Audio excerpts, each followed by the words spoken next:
What if installing a handrail got you a $500 fine? What if it led to police threatening to tear it down?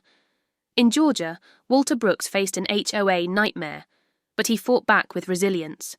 Stay tuned for a story of elderly safety, injustice, and a triumphant twist of justice. In the quaint suburb of Peachtree Grove, Georgia, the streets were lined with dogwood trees. The scent of blooming flowers filled the air. Here, 85-year-old Walter Brooks had lived for decades. He was a retired mechanic with a kind heart.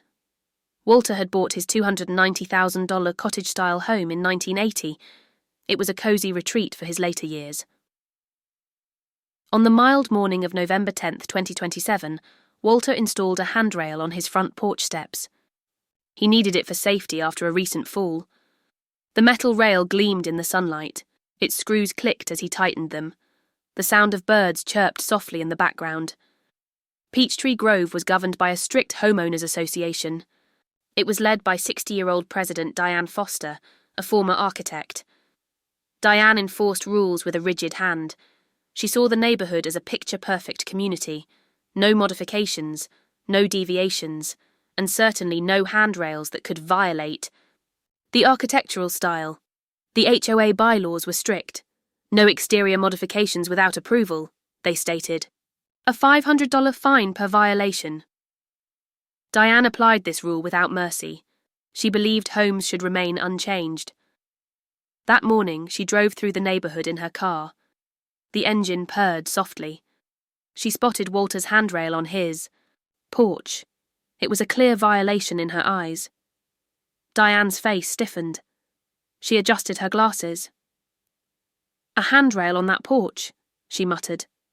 That's a fine, and it's coming down today. She pulled out her phone. Her fingers dialed the local police. The call connected with a faint beep. At 11 a.m., Walter tested the handrail with his hand. It felt sturdy under his grip. The metal was cool to the touch. Suddenly, the sharp wail of police sirens broke the morning calm. Walter turned. His boots shuffled on the porch. A police cruiser pulled up to his house. Its tires crunched on the gravel.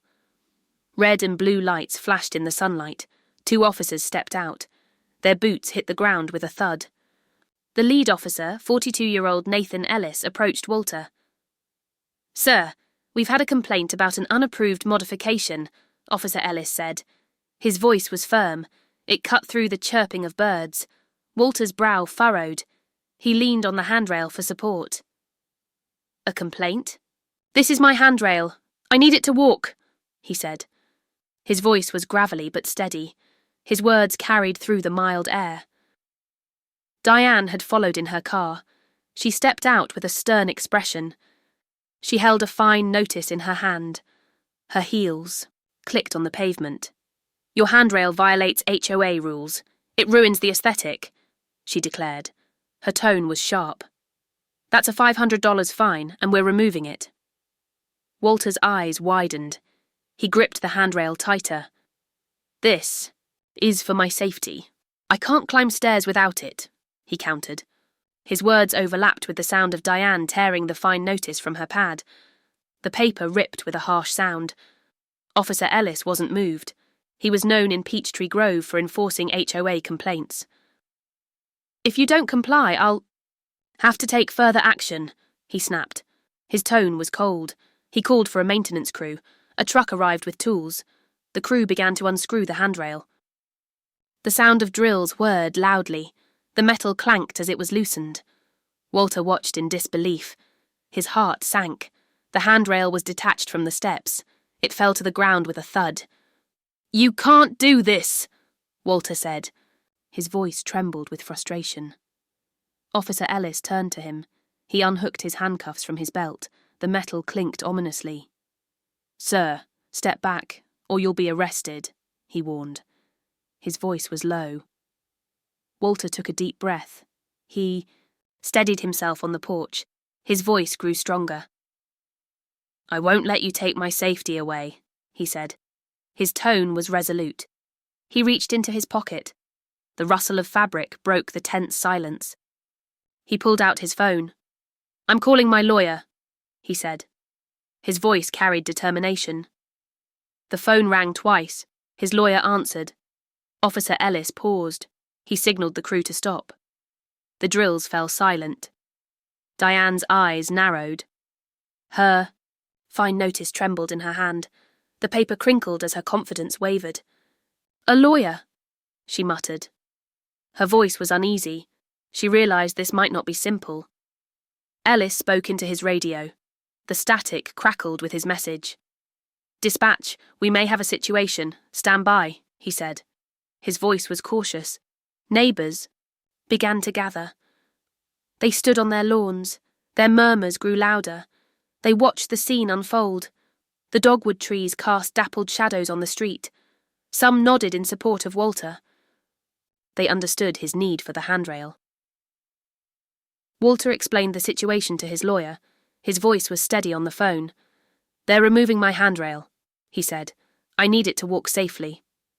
His lawyer promised to help. He advised Walter to stay calm. Walter ended the call. He turned to Ellis and Diane. You'll hear from my lawyer, he said. His tone was firm. Ellis nodded. His face showed uncertainty. We'll wait for further instructions, he said.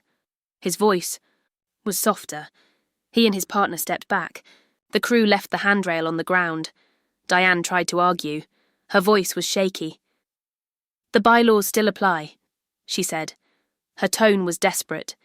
The paper crinkled louder as she turned to leave. The next day, Walter's lawyer filed a lawsuit against the HOA. He was a seasoned attorney with a passion for justice.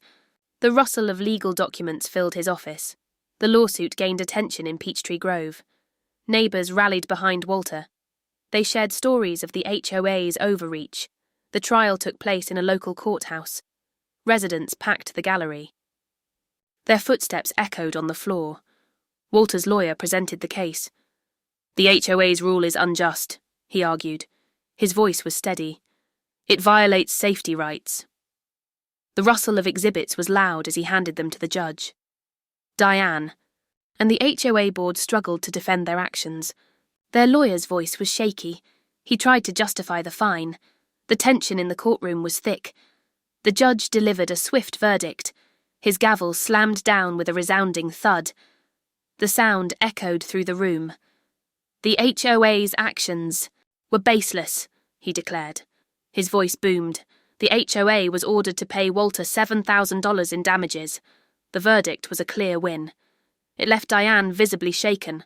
Her fine notice was now a worthless piece of paper. The residents of Peachtree Grove cheered. Their applause filled the courthouse. It was a celebration of Walter's victory. They thanked him for standing up. In the aftermath, the HOA rescinded its modification ban. Diane stepped down in disgrace. Her resignation was announced at the next meeting. A new president took over. The community's freedom was restored. Residents could now install safety features without fear. Walter reinstalled his handrail. The metal clicked as he tightened the screws. It gleamed in the sunlight once more. Peachtree Grove became a symbol of elderly safety. Walter stood on his porch. He gripped the handrail with confidence. A sense of justice warmed him in the Georgia sun, and so a simple handrail became a battle for justice in Peachtree Grove, Georgia. Walter Brooks turned the tables on an overzealous HOA. How would you fight for elderly safety? What do you think? Should HOAs block safety features? Share your thoughts. Join us next time for another tale of justice. Until then, keep standing up for what's right. Thank you for listening.